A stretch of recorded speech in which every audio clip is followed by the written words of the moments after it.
Coucou tout le monde, j'espère que vous allez bien. Aujourd'hui, je vous retrouve avec une nouvelle vidéo. La dernière vidéo que j'ai postée concernait un livre que j'ai vraiment pas apprécié. Et pour compenser ça, je voulais vous présenter un livre que j'ai beaucoup aimé. Et il s'agit du deuxième tome du Pont des Tempêtes de Daniel L. Jensen. Donc c'est La Reine Traîtresse. Donc c'est chez Brajlon. J'ai moins aimé ce deuxième tome que le premier tome. Donc si vous voulez absolument pas connaître de quoi il retourne, je vous invite à aller voir ma vidéo sur le premier tome. Concernant ce deuxième tome, on est, je trouve, plus dans l'action que dans le premier tome. On est dans une stratégie de défense. Parce que suite à ce qu'a fait Lara à la fin du premier tome, son père a réussi à prendre le contrôle du pont. Je recontextualise rapidement le premier tome. Donc on avait Lara qui se retrouvait envoyée à Itikana, le royaume du pont, pour aller essayer d'enquêter et surtout faire en sorte que son père réussisse à récupérer le pont et du coup donner des informations secrètes. Et donc en arrivant là-bas, elle était totalement contre Itikana, contre le roi d'Itikana, donc Aren, et elle pensait arriver face à un peuple totalement horrible, que Aren serait sanguinaire et extrêmement froid, etc. Et en fait, ça s'est pas du tout passé comme ça.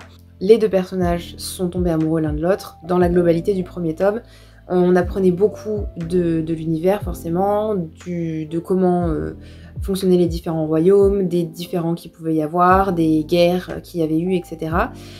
Et du rôle de ce fameux pont. À la fin du premier tome, les choses dégringolent très rapidement et du coup on arrive à ce deuxième tome où il y a un éclatement du couple Aren-Lara. Aren se retrouve prisonnier. La confiance qu'il avait en Lara est totalement détruite. Lara de son côté va tout faire tout au long de ce tome pour essayer de regagner la confiance d'Aren, de réparer la bêtise qu'elle avait faite dans le premier tome.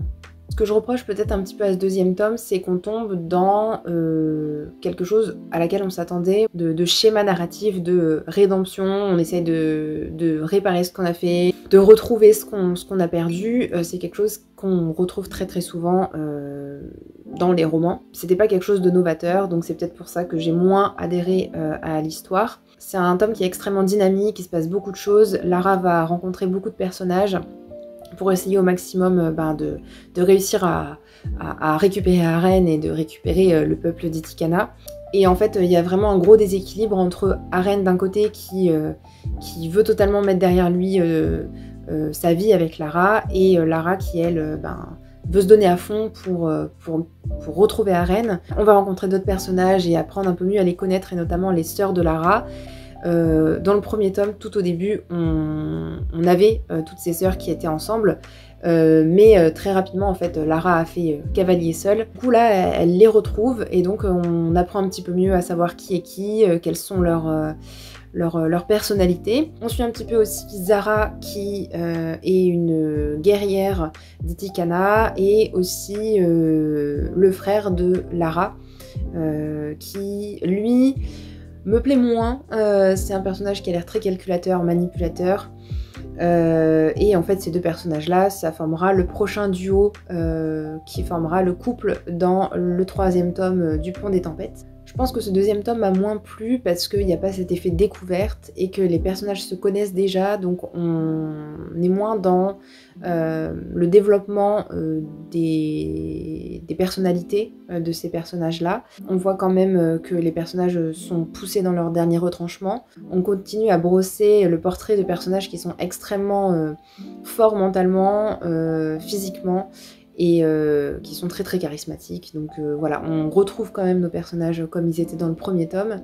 J'ai bien aimé le fait que l'autrice n'aille pas à la simplicité par rapport aux personnages et surtout à leurs relations, parce que en fait il y a eu cette confiance qui a été brisée, et elle a très bien su démontrer le dilemme qu'il y avait en Aren notamment, entre ces sentiments qui sont toujours là pour Lara, et le fait que comme elle l'a trahi, il peut pas, en fait, c'est impossible de passer outre, parce que s'il la faisait revenir à Itikana, son peuple ne comprendrait pas ce geste, en fait, et il pourrait totalement le renier. Il y a une tension, enfin jusqu'à la fin, on ne sait pas comment ils vont s'en sortir, et c'est ça aussi que j'ai beaucoup apprécié. Bref, globalement c'est un très très bon deuxième tome, j'ai beaucoup apprécié ma lecture. Je vais m'arrêter là pour mon avis, j'espère que ça vous aura donné envie de découvrir en tout cas cette saga, si vous ne la connaissez pas encore. Si vous avez lu ce tome ou la saga de manière générale, n'hésitez pas à me dire en commentaire. Dites-moi d'ailleurs si vous avez préféré ces 2 premiers tomes à la suite ou pas, ou si le couple suivant vaut aussi le coup et ou est meilleur. Et moi je vous dis à bientôt dans une prochaine vidéo. Ciao ciao!